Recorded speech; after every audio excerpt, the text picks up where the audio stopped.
this topic.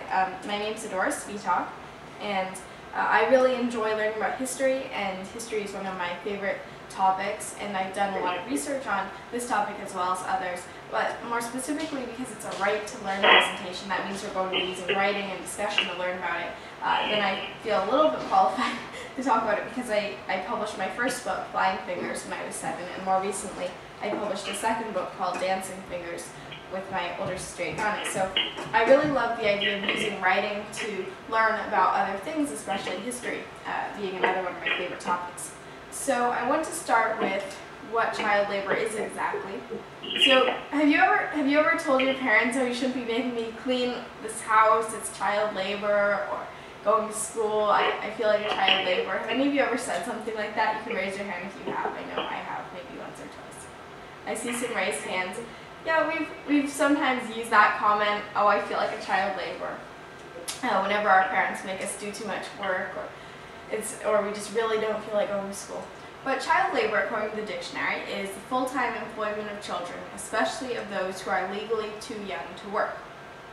So the difference between what we do and what a genuine child laborer does is quite a lot. One of them is the full-time employment. I'm guessing that most of you are probably not spending all of your time having to clean the house, not being able to go to school, and being restricted from seeking further opportunities. So child labor definitely is a topic that's a little bit confusing to some people, because child labor, just looking at the title, you might think, oh, well, it's any kids who are doing work. But it's basically full-time, and oftentimes it can take away opportunities from kids. So what do you think of when you hear child labor? What are some of your thoughts or some of the things you already know?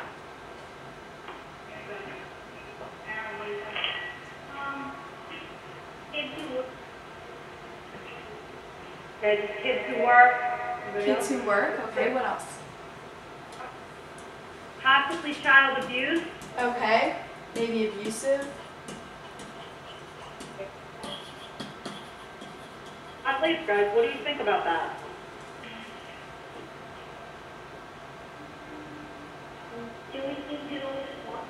Maybe working in a way you don't want to. Okay, working in a way you don't want to. Now think about what are some countries that you think it might be taking place, or what do you know about what sort of jobs that children often have to do? What do you know about that? Possibly China. Okay. So, yeah, we can put down China might be a place where some child labor is taking place. Where else? Brazil. Brazil. What else? Libya. Libya, very interesting one. And anywhere else? Africa. Okay, so Africa, the continent, as opposed to a country. Great. So, what is something that you notice about these areas? What is something that they have in common? They don't have rights. They don't have rights, or they don't have very strong laws maybe against child labor. So a lot of times, and a lot of these are also developing countries. So they haven't, they haven't reached the economic level of countries like, say, the United States or Germany, where there isn't so much child labor going on right now. But if you look back in the past and you see where child labor happened, then it was very widespread. You'd find child labor in Victorian England. You would find child labor in the early 1900s here in the United States, in New York, in New Jersey, pretty much anywhere there were factories or farms where kids could do work, there could be child labor. So now most countries like the United States and England have developed or become developed countries, have passed laws and passed restrictions, and so today the new countries that are home to lots of child labor tend to be developing countries. So we're going to be learning more about that in a few minutes. But child labor can mean lost childhoods, opportunities, and sometimes even lives, because the work that children are sometimes forced to do can put them in very hazardous conditions. But I want to ask you, why do you think child labor matters? Why do we need to learn about it?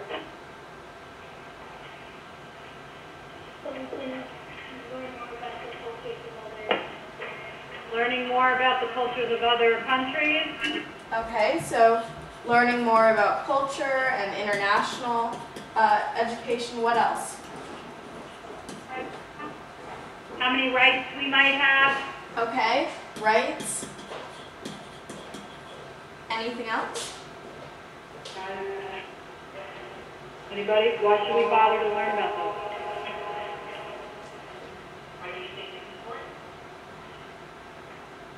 Someone can find there. He's not the only one in the room. Okay, so I want you to think about, so someone did say rights, and I think that's a really important point that we should look at is what rights do we have, and what are rights given to children in other countries, and what are some rights that should be universal? So what are rights that everyone should have? And, oh, I see some more raised hands. Julia. How does that fit into the right, our right to be free, whether it does or not? Anybody else? Marissa. Getting a good education, how important that is. Yes, education. Sorry, I'm writing off to the side a little here. But another thing, another reason to keep yourself educated about child labor is because when you know about the problem, when you know about the history, and when you know about the present of child labor, then you can be committed to doing something about it. It's really hard to go in and solve problems if you don't know what the problem is or where the problem is. But when we learn about child labor, then we can learn things which will help us know more about how to combat it. So, for instance, organizations that would fight child labor, what are the roots of child labor, and what do we know about countries where child labor is common. And so when you learn more about an issue, you come up with ways to solve it or to fight the problem. So you can't simply say child labor is bad without learning about what child labor is. You want to figure out, well, how can I solve the problem instead of just saying, okay, it's a bad thing or it happens a lot. By learning about it, then we can find ways to help solve the problem. So let's start with history. Have you ever heard the saying that we can learn from the past or we can learn from history? Yeah, it's very common. A lot of people say we can learn from our mistakes, we can learn from the past. So child labor in the past, as I mentioned, actually took place in the countries that we now think of as developed. So places like England, child labor in Victorian England was very common. What are some jobs that children might perform in Victorian England? Does anyone know? Working in factories. Great. What else? Farming. Farming. What else? Delivering newspapers. Newspapers, yeah, probably. And anything else?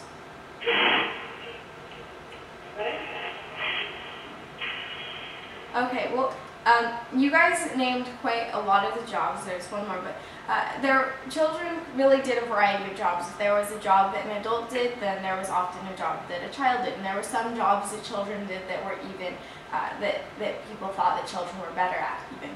So at the beginning of Queen Victoria's reign, around the early 1800s, then poor children as young as 5 might work for a living.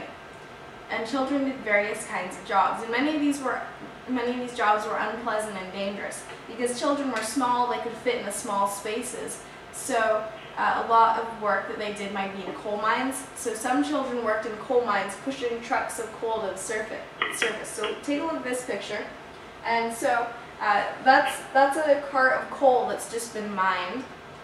And so coal would be used to fuel people's homes and cooking, and it was used for a whole lot of things. And children would be pushing it up and pulling it up like that through a very dark, very narrow passageway. And they probably didn't have much light. So it's very dusty, it's probably very smelly, you don't have very much air, it's dark, and you're in a tiny little enclosed space pulling up this very heavy cart. So that was that job. Not very pleasant. Now there's still coal mining going on today, but luckily it generally does not involve the use of children like that. But what do you think is one reason that they might have used kids for that job? Their size. I'm sorry? Their size? Their size? Yes, probably. If you look at the tunnel, it's just about the right size. What else? Yeah, the younger they were, maybe the harder that they could work without complaining about it. Yeah, exactly. It was very, if you were a child, you would have been taught don't complain, be very respectful of adults, you know, as a lot of kids are taught today. But in the case of child laborers, it really wasn't, because they couldn't complain, because they couldn't talk back, then they had to work really hard. They had to work all these hours without being able to really say, I'm hungry, I'm really tired, my back is breaking, all of that. So working in coal mines, their size was ideal for the job, and then also they could work really hard and not complain. Others would open and shut doors to allow air to circulate through the tunnels. So these coal mines were very basic. In order to have air from the top come into the coal mines, which would go very deep, then you had all these series of doors which would have to be opened and closed in order to get air to go past. And they also would work in the dark, sometimes only with the light of a candle. So again, this very dusty, very small, very dry place with being very dark as well with just the light of a candle. Others would work in factories, and they might have jobs that required some very fine work with their hands and machinery. Those would be jobs like repairing broken threads in cotton mills. So what do you think would be some of the dangers? How would you become injured or somehow get an injury while being on the job? Poked with a needle.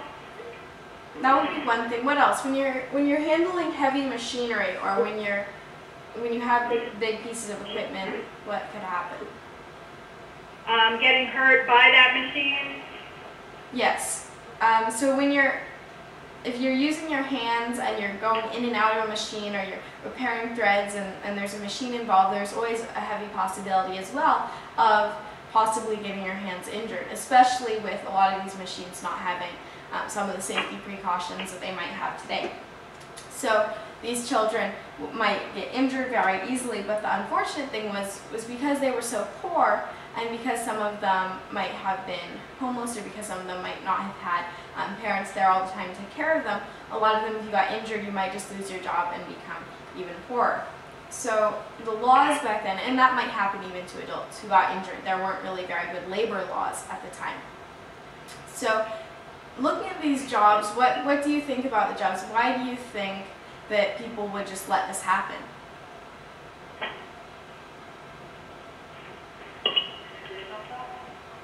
Why would people just let this happen? They needed the money. They needed the money. That could be one thing. Definitely people looked at child labor as a cheap source of labor, and they saw children and they thought, okay, I can use them to work in my factory and I'll make more money. But what else might have been a reason? Let's say maybe you have a good heart, you don't really care about money, but you still use child labor. Why would you use child labor? Because the person might not want to do the work him or herself.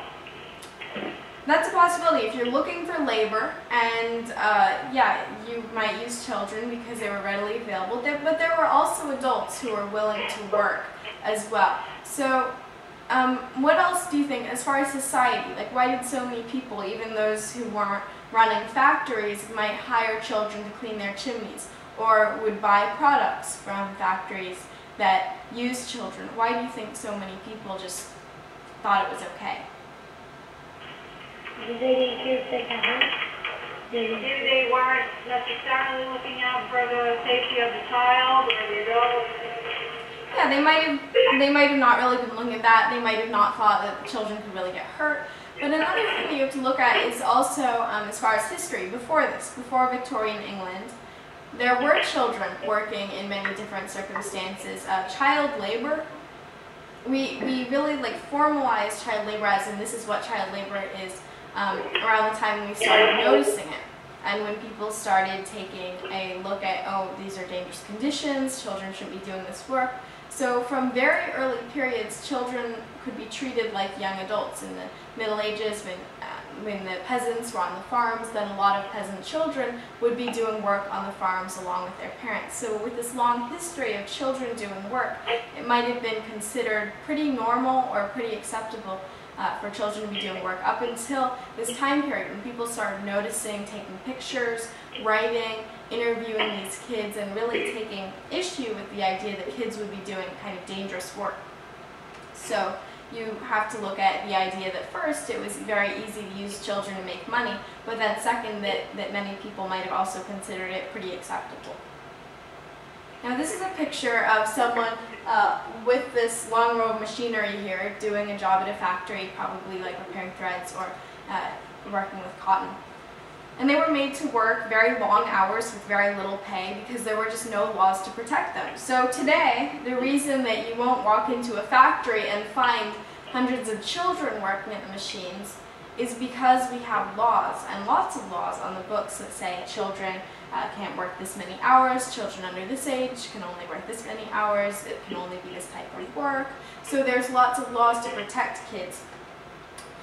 Now, why do you think we have all these laws? Why didn't people just say, oh, you know, I'm sure that the factory owners will just stop using child labor?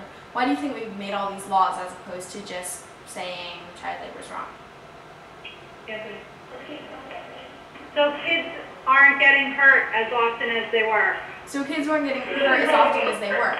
Yeah, because you can, because a lot of people were campaigning. They would tell the people who are running the factories, you shouldn't use child labor, it's very bad for the kids, but sometimes those people would keep on using child labor because it was just such an easy money-making thing to do. So by making laws, then they ensured that across the books it was illegal. You really couldn't do it unless you wanted to get fined or thrown in jail. And so that was a pretty strong incentive for people to stop using child labor. But even with the laws, sometimes they weren't enforced very well. It was definitely a little bit of a time period before the laws became very normal and very enforced. So that's a look at work generally in the city would be coal mining or factory work. Let's take a look at work in the countryside. So do you think work in the countryside would be harder, easier, about the same? What's your opinion? It would be harder because they had to farm lots of crops. It might be harder because they had a big area of crops to farm. Yeah, so that's very possible. And it would be hard, probably if you asked child labor in the city, do you think your work that you're doing is harder than farming? They might say, oh, it's definitely harder. But if you ask the farming child, they might say, my work is harder. So it really depends on the side of the hill, I guess. So children in the country also worked. They would pick up stones before the crops were sown to scare away birds. So that might be a job, but they would also do many of the jobs that adults did. They might help harvesting or planting. And the hours were long and often the weather was cold. So how many of you have a garden at home? Raise your hand if you have a garden at home. Okay, I'm seeing some raised hands. Now, do you consider what you do in your garden, whether it's maybe planting or watering the plants, would you consider that child labor? No, probably not. So why do you think your work isn't child labor and the children on the farms is?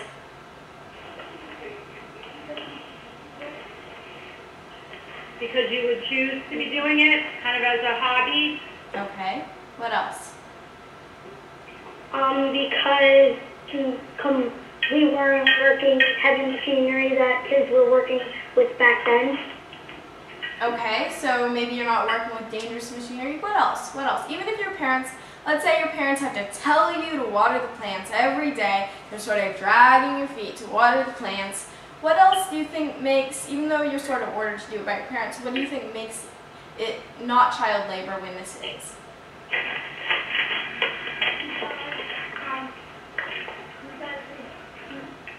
You're not doing it every single day, you're not doing it like full-time job. Exactly. Yeah, you get to go to school, you probably go to friends' houses sometimes, you do other things besides watering the plants or taking care of the garden. Additionally, if you don't take care of the garden, if you suddenly decide, no, I don't want to water the plants today, I'm tired of this, your parents might ground you, but they probably aren't going to beat you up or otherwise abuse you as a result. They might just be a little annoyed that you're not taking care of the garden. But these kids definitely had it a lot harder than you do, because many of them, they weren't able to go to school. They had to work very long hours out in the cold, and it was very backbreaking work because you're always bending over often to take care of the crops. So according to Corbis, the image site where I got the next image from, and teams of children could be hired out to farmers. So these children, often poor, they would be gathered up, and then they would be made to work for 8 or 9 hours a day, and often had to work 3 or 4 miles to and from work. So there would be these teams of children, kind of like contractors. They would be hired out to farmers who would hire them to do some work around the farm, and so they would do a lot of work planting seeds or preparing the ground. So if you were part of a team of children like this, you would have to walk really far to get to your workplace. You might have to walk to several miles every day to different farms in the cold doing all this backbreaking work. Now, I kind of asked why employers might want to use children versus adults, because it was cheaper to hire children. Children could be cheated out of their wages sometimes. They couldn't speak up very easily. And additionally, then their small bodies and light fingers made them better for certain jobs like working with thread or sweeping chimneys. And that's actually one that we haven't talked about too much, is sweeping chimneys. Now when you think of chimney sweeps, you might think of adults, because in the movies, if you saw Mary Poppins, chimney sweep, always an adult, but there were many children who would be doing the chimney sweep job. So have you ever, raise your hand if your house has a chimney? Okay, I'm seeing a couple raised hands, not too many. Yeah, a few. So my house has a chimney, but it's not actually functional.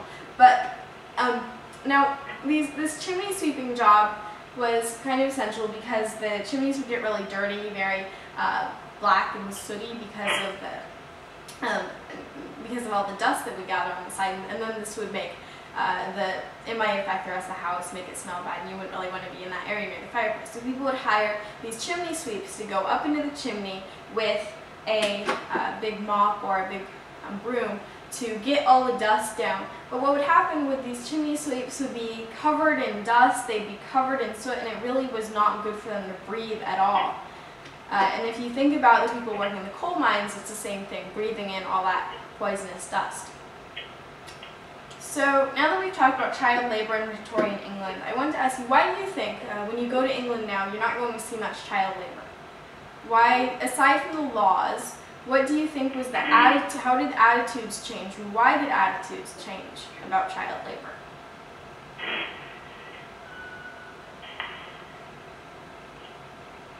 Because the children started to speak up. Children started to speak up? That's possible. There were some children who might complain to newspapers or complain to reporters, but there weren't actually that many cases. There were definitely more than before, but that was a small part of the big picture. What are some other parts that might have led to this change?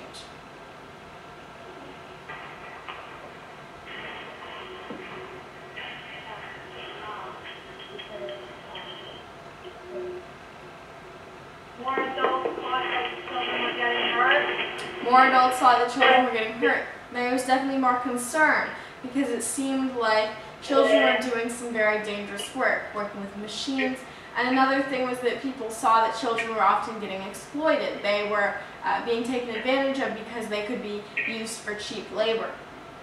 So when people saw that, then they started writing editorials. They started pushing for laws to be made, writing to the factory owners, talking to the factory owners, trying to get children to be able to go to school. So there was this steady campaign against child labor going on in places like Victorian England.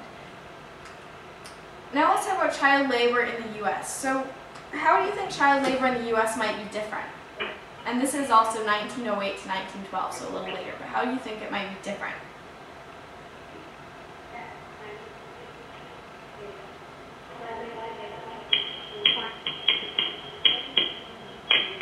I'm sorry, I didn't hear that. No, hold on, we're just trying to get clarity on the answer. About that. Okay, perhaps the weather in the U.S. was different?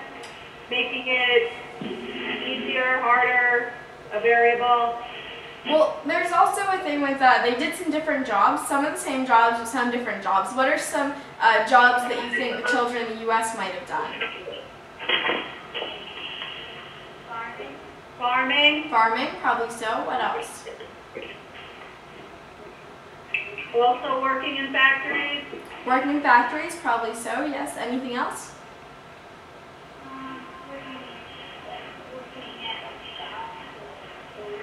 Shops or store kind of work?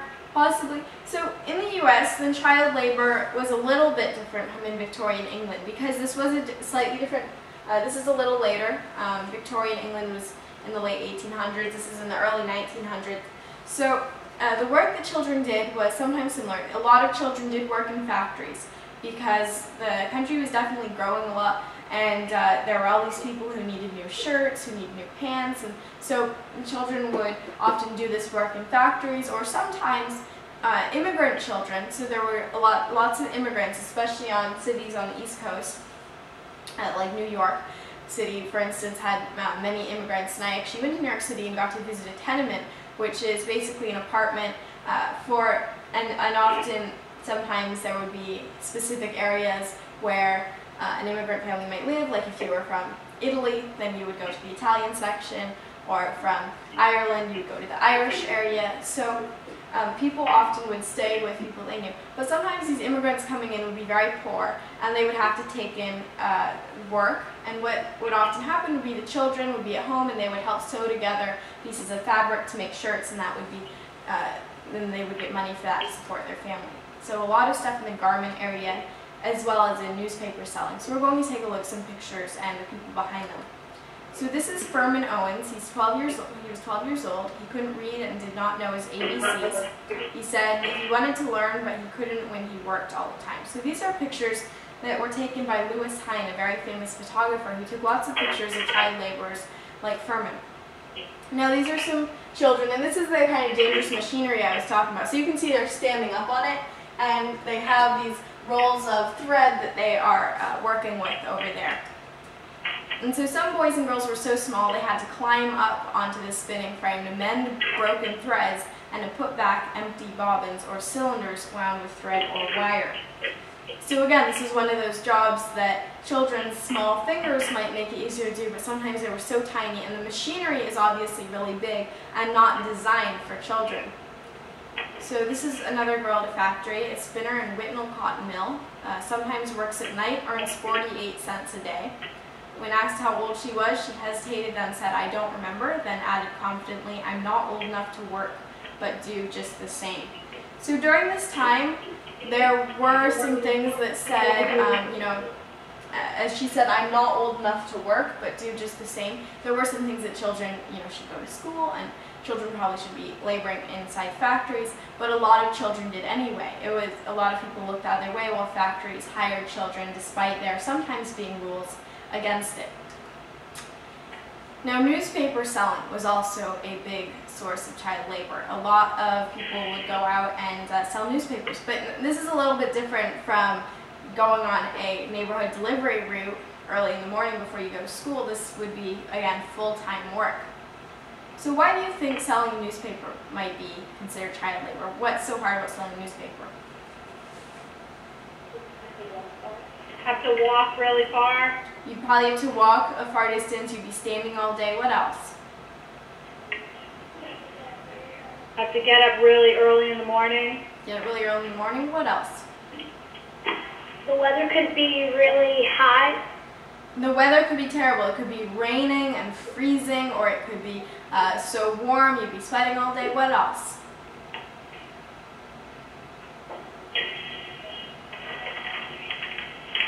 Yeah, constantly on your feet, nowhere to sit. Constantly on your feet, nowhere to sit. Very good. And is there one more? All the newspapers. Carrying the heavy bag of the newspapers. Yeah, carrying the heavy bag of the newspapers. So another thing to consider would be that they might not have had the opportunity to go to school because they would be working this full-time employment. So this is Tony Cassell, age 11, and he had been selling newspapers sometimes sells until 10 p.m., the description said, his paper. So when they say his paper, that means the newspaper that he sells, the organization. Told me the boy had shown him the marks on his arm where his father had bitten him for not selling more papers.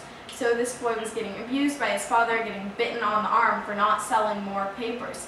So there was this huge pressure because of the money that they brought in to sell more papers, keep on selling, try to sell more. Why can't you sell more? Because often families might depend on a child and child labor to provide money to buy food and other necessities.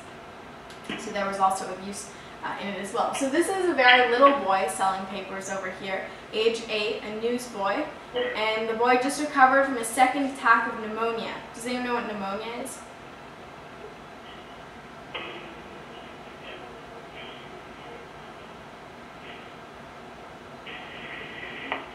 It's like a deadly disease.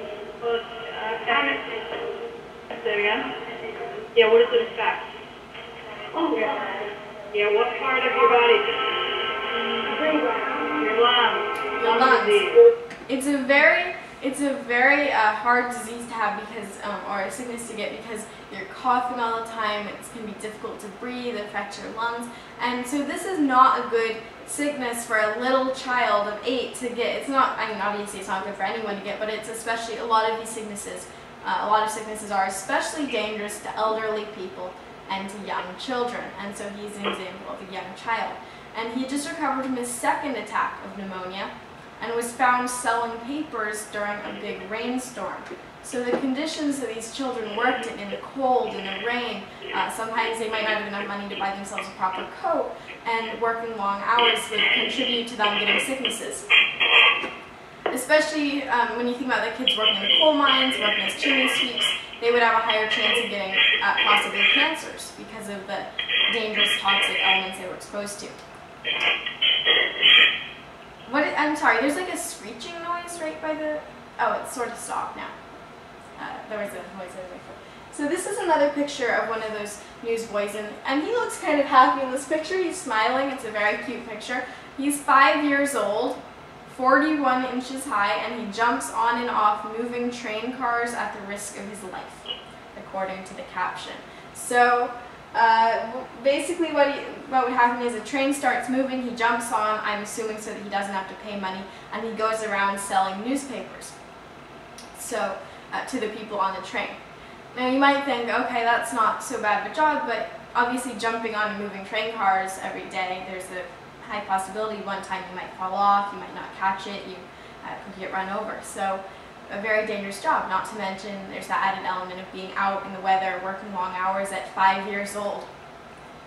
Then these are kids working in a coal mine, and according to the caption, the dust was so dense at times as to obscure the view.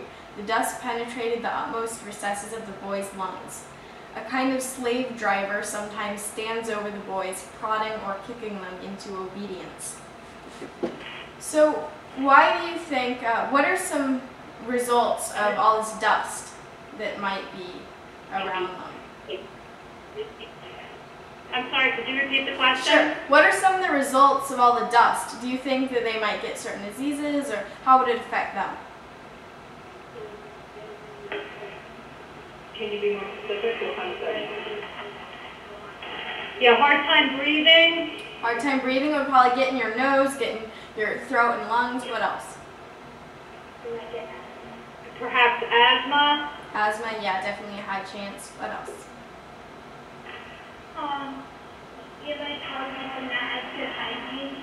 Perhaps not such great hygiene. Not great hygiene, yeah, definitely. Because a lot of these kids, they would emerge from the coal mine or emerge from the chimney or whatever they were doing, and they would just be covered from head to toe in soot. It would be this black powder all over. And because showers and baths might not have been so readily available to children, especially children who are very poor, then they might just have to brush themselves off or pour a little water over themselves as best as they could. They might not have that many extra changes of clothes or anything. So definitely the hygiene would be affected. They would find it hard to breathe. They might develop diseases later on. And have you ever walked into a kind of dusty room or picked up something really dusty and then sneezed? Probably all had that experience at some point of being in some really dusty place and sneezing a lot. And so if you imagine being surrounded by dust at all hours, or at many hours, then of course it would be a really bad environment. You'd be sneezing, you'd have a hard time breathing, all that. So, what are some similarities you notice between labor in the U.S., child labor in the U.S., and child labor in Victorian England? What are some of the similarities?